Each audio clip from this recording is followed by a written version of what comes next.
Despite all these modes added, the charts are always topped by Battle Royale in its various modes. Epic wanted a metaverse, but the players just wanted to play Fortnite. And I honestly think spin-offs are fine too, but I think they need to be supplementary. They shouldn't take away resources from the main game.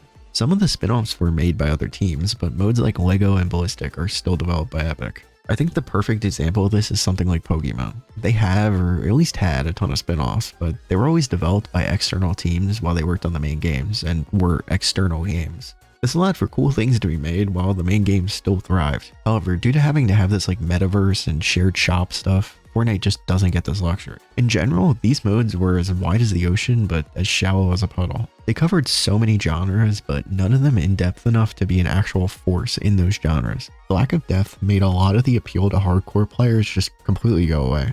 So the casual player base they wanted had no foundation to join in on. Most importantly for Epic, I feel like this was a huge push to make Fortnite a bigger game that appealed to more people and brought more people in, but I feel like it just spread the existing player base. I really can't think of anyone now or then that specifically downloaded Fortnite just to play Festival, Creative, or Lego. The majority of people I know who tried them out or currently play them now, it's because they already have Fortnite and it gives decent XP. All it did was hurt the Fortnite brand image into being just another metaverse slop game.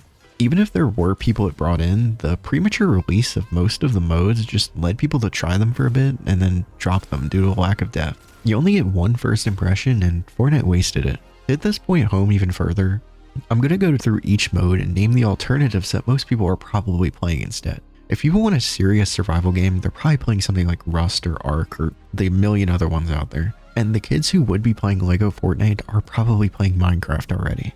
Rocket Racing didn't really have the casual appeal or charm of something like Mario Kart.